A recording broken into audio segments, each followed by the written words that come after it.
I ಬಾರೇ ಬಾ. Doctor ಹತ್ರ ಹೋಗಿದ್ದಲ್ಲ, ಏನಂದ್ರು? ಮತ್ತೆ ಪಿತ್ತ ಜಾಸ್ತಿ ಆಯ್ತು ಅಂತ ಹೇಳಿದ್ರ? ಮೊದ್ಲು ಹೋಗಿ ನಿನ್ ಗಂಡನ್ ಬಾಯಿಗೆ ಸಕ್ಕರೆ ಹಾಕು ಅಂತ. ಯಾವ ಸೀಮೆ ಡಾಕ್ಟ್ರೆ ಅಮ್ಮ? ನಿನ್ನನ್ನ ಪರೀಕ್ಷೆ ಮಾಡ್ಬಿಟ್ಟು ನನಗೆ ಸಕ್ಕರೆ ಕಮ್ಮಿ ಆಗಿತ್ತು ಅಂತ ಹೇಳಿದ್ರ? ಸುಮ್ನೆ ಬಾಯ್ ತೆಗಿರ್ರಿ. ಮಗು ತರ ಆಟ ಆಡ್ಬೇಡಿ. ನೀವು ಅಪ್ಪ ಆಗ್ತಿದ್ದೀರಾ.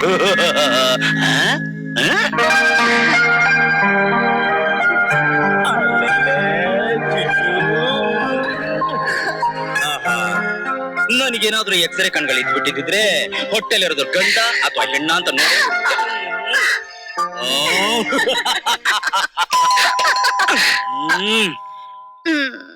ಒಂದೇ ಒಂದು ನಿಮಿಷ ಸಂತೋಷವಾಗಿರಕ್ಕೆ ನನ್ ಮಕ್ಳು ಬಿಡಲ್ವಲ್ಲ, ಅದ್ ಯಾವನೇ ನೋಡೆ ಹೇಳ್ಕೊಡಿ.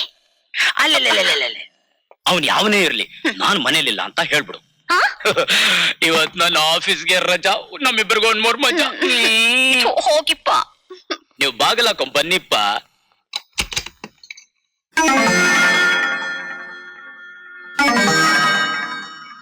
ಯಾರ್ ಬೇಕು? ವಾಸು ಮನೆ ಇದೆ ತಾನೆ? ಹೌದು. ನೀವು? ನಾನು ಅವ್ರ ಹೆಂಡತಿ. ನಿನ್ನ ಗಂಡ ಮನೇಲಿದ್ದಾನೋ? ರೀ, ಸ್ವಲ್ಪ ರೆಸ್ಪೆಕ್ಟ್ ಕೊಟ್ಟು ಮಾತಾಡ್ರಿ. ಯಾರೇ ನೀವು? ಕ್ಷಮಿಸಬೇಕು, ನಾನು ಪದ್ಮನಾಭ ಶಾಸ್ತ್ರಿ ಅಂತ ಬೆಂಗಳೂರಿನಿಂದ ಬಂದಿದ್ದೇನೆ. ಸ್ವಲ್ಪ ನಿಮ್ ಯಜಮಾನರನ್ನ ಕರೀತೀರಾ? ಪದ್ಮನಾಭ ಶಾಸ್ತ್ರಿ ಅಂದ್ರೆ ನಮ್ಮ ಮಾವ. ರೀ, ಹಣೆಯಲ್ಲಿ ಕುಂಕುಮ ಇಲ್ಲ, ನೋಡೋದಕ್ಕೆ ಮುಸಲ್ಮಾನರ ಹುಡುಗಿ ತರ ಇದ್ದಾಳೆ. ಕೊನೆಗೂ ಬೇರೆ ಜಾತಿ ಹುಡುಗಿನ ಮದುವೆ ಆಗ್ಬಿಟ್ನಲ್ಲ. ಅಯೋಗ್ಯ.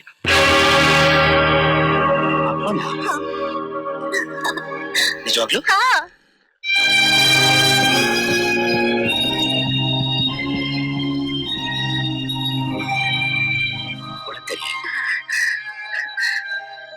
ಬನ್ನಿ ಮಾವ ಒಳಗೆ. ನೋಡಮ್ಮ, ನೀನ್ ನಿನ್ನ ಬಾಯಿನಿಂದ ನನ್ನನ್ನು ಮಾವ ಅಂತ ಕರಿಬೇಡ. ನಾನೀ ಹೊಸಲ್ ದಾಟ್ ಒಳಗ್ ಬರೋಲ್ಲ. ನಾನಿಲ್ಲಿ ಬಂದಿರೋದು ಮಾವ ಸೊಸೆ ಮಗ ಅನ್ನೋ ಸಂಬಂಧ ಕೊಂಡಾಡೋಕಲ್ಲ. ಯಾವ ಜಾತಿ ಬಿಟ್ಟು ಬೇರೆ ಜಾತಿಲಿ ಮದ್ವೆ ಆದ್ನೋ ಅವತ್ತೇ ಇದ್ ಬದ್ ಸಂಬಂಧ ಎಲ್ಲ ಕಳೆದು ಹೋಯ್ತು. ನೀನ್ ಯಾಕೆ ಕಳ್ಬೇಕು? ನೀನು ನನ್ ಹೆಂಡತಿ, ನಾನ್ ನಿನ್ ಗಂಡ. ಈ ಸಂಬಂಧನ ಯಾರಿಂದನೂ ಕಿತ್ಕೊಳಕ್ಕಾಗಲ್ಲ. ಅಷ್ಟೆಲ್ಲ ದ್ವೇಷ ಮನ್ಸಲ್ಲಿ ಇಟ್ಕೊಂಡು ಇಲ್ಲಿವರೆಗೂ ಯಾಕೆ ಬರ್ಬೇಕಾಗಿತ್ತು ಅಂತ ಕೇಳೆ. ನಾನು ಬರ್ತಿರ್ಲಿಲ್ಲ. ಬಂದಿದ್ದೀರಲ್ಲ, ಪರಿಸ್ಥಿತಿ ಒತ್ತಡದಿಂದ ಬರ್ಬೇಕಾಯ್ತು ಕಣೋ. ನನ್ನ ಮಗಳ ಗೀತಾ ಮದುವೆ ನಿಶ್ಚಯವಾಗಿದೆ. ಅದನ್ನ ತಿಳಿಸ್ಬಿಟ್ಟು ಹೋಗೋಣ ಅಂತ ಬಂದೆ. ಗೀತನ್ ಮದ್ವೆನಾ? ಇದು ಇನ್ವಿಟೇಷನ್. ಈ ತಿಂಗಳೇ ಮದುವೆ. ಅಪ್ಪ, ನನ್ನಿಂದ ಏನಾಗ್ಬೇಕು? ಎಷ್ಟು ಹಣ ಬೇಕು? ಎಷ್ಟೇ ಖರ್ಚಾಗ್ಲಿ ನಾನ್ ನಿಂತು ಈ ಮದ್ವೆ ಮಾಡ್ತೀನಿ. ನೀನೇನು ಮಾಡ್ಬೇಕಾಗಿಲ್ವೋ?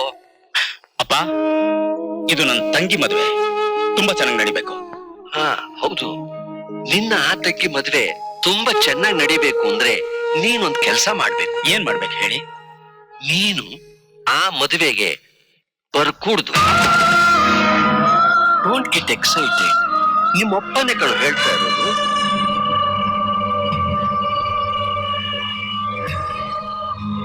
ನನಗಿರೋದು ಒಬ್ಬಳೇ ಒಬ್ಬ ತಂಗಿ, ಅವಳು ಮದ್ವೆ ಬರ್ಬೇಡ ಅಂದ್ರೆ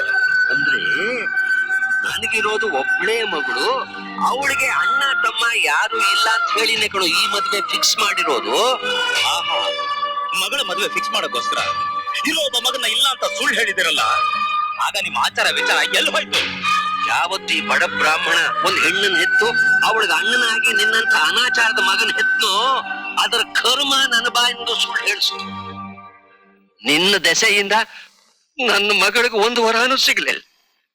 ಕೊನೆಗೆ ಅಮೆರಿಕ ಹುಡುಗನ್ ಹುಡ್ಕೊಂಡು ಬಂದಿದ್ಯಲ್ಲಯ್ಯ, ಅವ್ರಂತಸ್ತೇನು ನಮ್ಮಂತಸ್ತೇನು ನಮ್ಗೆ ಹೊಂದ್ಕೊಳ್ಳಿ. ಶಾಸ್ತ್ರಿಗಳೇ, ಅವರಿಗೆ ಅಂತಸ್ತು ಐಶ್ವರ್ಯ ಬೇಡ. ಅವ್ರಿಗೆ ಬೇಕಾಗಿರೋದು ಒಳ್ಳೆ ಸಂಪ್ರದಾಯಸ್ಥ ಮನೆತನ. ಅದು ಅಲ್ಲೇ ಅವ್ರಿಗಿರೋದು ಒಬ್ಬನೇ ಮಗ.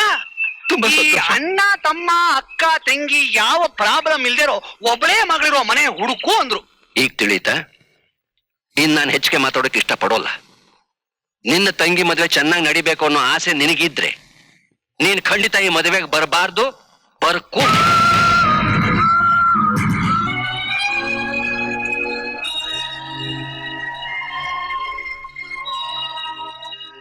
ನೋಡ್ದೆ ಸರ್, ಹೆತ್ತ ತಂದೆ ಮಗನ ಕೊಡ್ತಿರೋ ಮರ್ಯಾದೆ ನನ್ ತಂಗಿ ಮದ್ವೆಗೆ ನಾನ್ ಹೋಗ್ಬಾರ್ದ? ಅಂತ ಅಂತ ತಪ್ಪು ನಾನು ಏನ್ ಮಾಡಿದೆ? ತಪ್ಪು ನೀವು ಮಾಡಿಲ್ಲ ರೀ. ನಾನ್ ನನ್ ಸುಖಕ್ಕಾಗಿ ನಿಮ್ಮನ್ ಬಲವಂತ ಮಾಡಿ ಮದ್ವೆ ಮಾಡ್ಕೊಂಡೆ. ಇದರಿಂದಾಗಿ ನಿಮ್ ತಂದೆ ನಿಮ್ ಮೇಲೆ ಕೋಪ ಮಾಡ್ಕೊಂಡು ಮಗ ಅನ್ನೋ ಸಂಬಂಧನೇ ಕಡ್ದು ಬಿಸಾಕಿದ್ರು.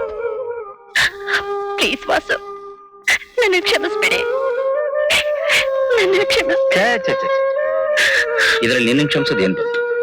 ಸಹನ, ನಮ್ಮಪ್ಪ ನನ್ನನ್ನು ಇವತ್ತಲ್ಲ ಯಾವತ್ತೋ ದೂರ ಮಾಡ್ಬಿಟ್ರು.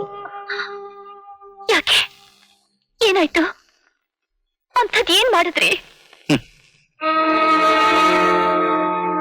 ನನ್ ತಂಗಿ ಗೀತಾ ಕಾಲೇಜ್ ಹೋಗ್ತಿರುವಾಗ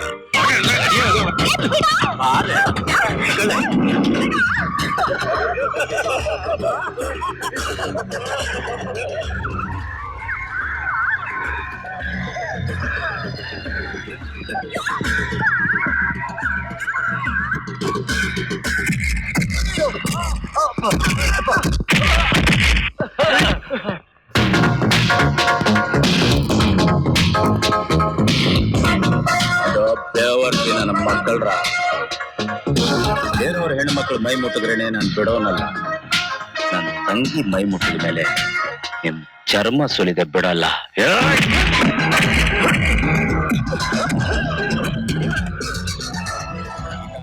ನಿನ್ ಮನೆಗೆ ಹೋಗು.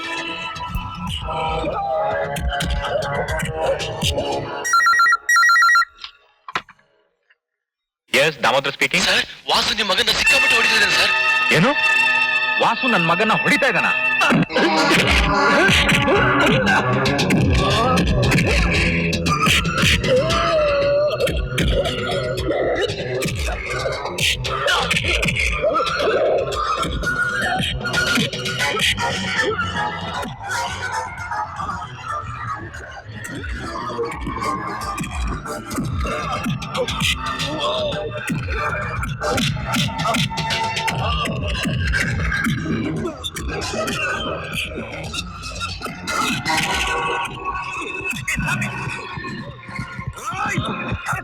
ಮಗನ್ನ ನಿಂದ ಅತಿ ಆಗೋಯ್ತು. ಯಾವ ಬೀದಿ ಜಗಳ ನೋಡಿದ್ರು ನೀನೇ ತಲೆ ಹಾಕೊಂಡು ನಿಂತಿರ್ತೀಯ. ಎಲ್ರ ಮೇಲೆ ಗಲಾಟೆ ಮಾಡ್ತಾ ಇರ್ತೀಯ. ನೀನೇನು ಏರಿಯಾ ಅದನ್ನ ಏರಿಯಾ ದಾದ ಏನ್ರಿ? ಬೆಂಗಳೂರು ದಾದ ಅಂತ ತಿಳ್ಕೊಳ್ಳಿ. ಅರೆಸ್ಟ್ ಮಾಡಿ ಇವ್ನ. ತಾನು ಕೈಗೆ ತಗೊಂಡು ಕಂಡ್ಕೊಂಡವ್ರನ್ನೆಲ್ಲ ಹೊಡೆಯಕ್ಕಲ್ಲ ನೀನಿರೋದು. ಹೌದು, ಕಂಡು ಹೆಣ್ಮಕ್ಳನ್ನ ಇಂತ ಕಚಡ ನನ್ನ ಮಕ್ಕಳು ಕೈ ಹಿಡಿದು ಹೇಳ್ತಾ ಇದ್ರು. ಕಣ್ಮುಚ್ಕೊಂಡು ಕೂತ್ಕೊಂಡು ಹೇಳ್ತಿದ್ಯಾ? ನಿಮ್ ಕಾನೂನು ಬಗ್ಗೆ ನೀನ್ ಮಾತಾಡ್ಬೇಕು. ಅದನ್ನ ನೋಡ್ಕೊಳಕ್ಕೆ ಕಾಕಿ ಬಟ್ಟೆ ಹಾಕಿರೋರು ನಾವಿದ್ದೀವಿ.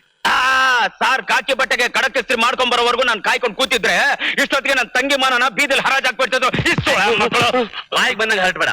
ಅರವಿಂದ್ ನಿನ್ ಸಾಯ ಹಂಗ್ ಹೊಡಿತಾ ಇದೀಯ ಅಂತ ನಿನ್ ಮೇಲೆ ಕಂಪ್ಲೇಂಟ್ ಮಾಡಿದ್ದಾರೆ. ಅದನ್ನ ನಾನು ಕಣ್ಣಾರೆ ನೋಡಿದೀನಿ. ಕಮಾನ್, ಬಸ್ ಸ್ಟೇಷನ್ಗೆ. ಅನ್ಯಾಯ ಮಾಡೋ ಇಂತ ಕಚಡ ಮಕ್ಕಳನ್ನ ನಮ್ಮಂತ ಪ್ರಜೆಗಳು ಹಿಡ್ಕೊಟ್ರೆ ಅದನ್ನ ನೋಡಿ ನೀವು ಸಂತೋಷ ಪಡ್ಬೇಕು. ಅದನ್ನ ಬಿಟ್ಟು ನಂಬೇಲೆ ರೋಪ್ ಆಗ್ತೀರಾ. ಯಾವ ನ್ಯಾಯ ರೀ ನಿಮ್ದು? ನ್ಯಾಯ ಮಾತಾಡೋದು ಇಲ್ಲೆಲ್ಲ ಸ್ಟೇಷನ್ ನಲ್ಲಿ. ಅಲ್ಲಿಗೆ ಬಂದು ನೀನು ಒಂದ್ ಕಂಪ್ಲೇಂಟ್ ಬರ್ಕೊಡು. ಮುಂದಿನ ನೋಡ್ಕೊಳಕ್ ನಾವಿದ್ದೀವಿ. ಇದೀರಾ ನೀವು ಮಾಡೋದನ್ನ ನಾವು ಬಹಳ ನೋಡಿದೀವಿ. ಸ್ಟೇಷನ್ಗೇನು ಕೋರ್ಟ್ ಒಳಗೆ ಬರ್ತೀವಿ. ನನ್ ಮಗ ನಿಮ್ ಮಗಳು ಗೀತಾಳನ್ನ ಬಲಾತ್ಕಾರ ಮಾಡೋದಕ್ಕೆ ಪ್ರಯತ್ನ ಪಟ್ಟ.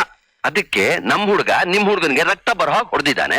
ತಪ್ಪೇನು? ಓಹೋ, ಇದ್ರಿಂದ ನಾನು ನಿಮ್ ಮಗನ್ ಮೇಲೆ ಹಾಕಿರೋ ಕೇಸು ಸ್ಟ್ಯಾಂಡ್ ಆಗಲ್ಲ ಅಂತ ಹೇಳೋದಕ್ ಬಂದಿದ್ದೀರಾ? ಚೇಚೆ, ನೀವು ತಪ್ಪು ತಿಳ್ಕೊಂಡಿದ್ದೀರಿ.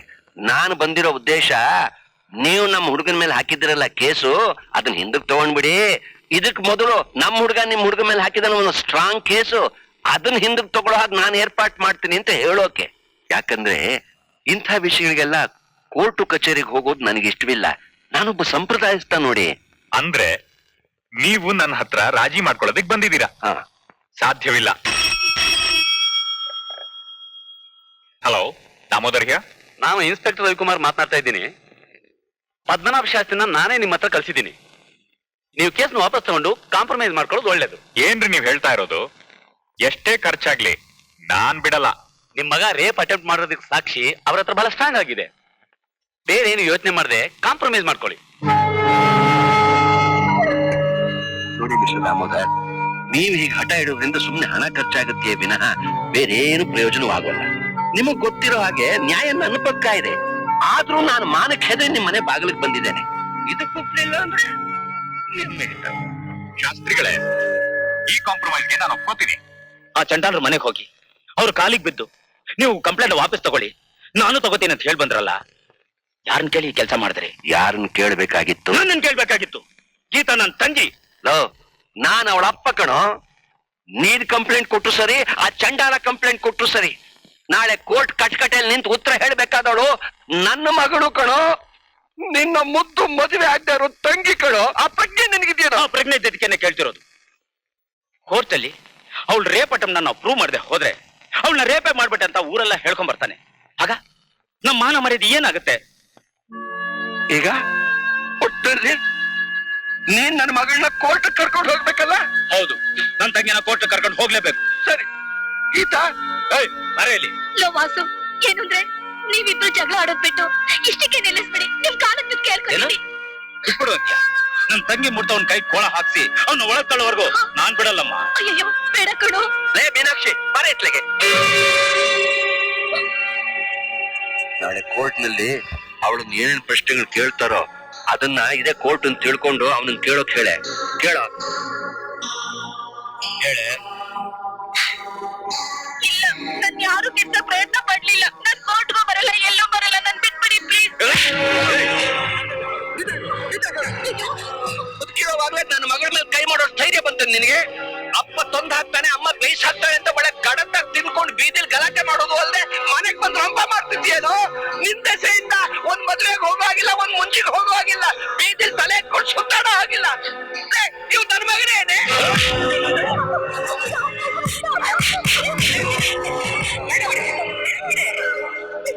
ಇಷ್ಟೆಲ್ಲ ಆದ್ಮೇಲೆ ಇನ್ನು ಇವ್ ನಿಮ್ ಮನೇಲಿ ಇರ್ಕೊಡು. ಇಷ್ಟೇ ನಡೆದಿದ್ದು.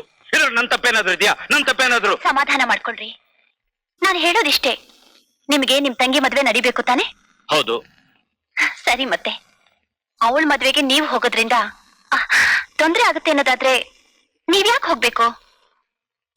ಅಲ್ಲ, ನಾನು ಆಯ್ತು ನನ್ ತಂಗಿ ಮದ್ವೆಗೆ ನಾನು ಹೋಗಲ್ಲ ಸಾಕಾ?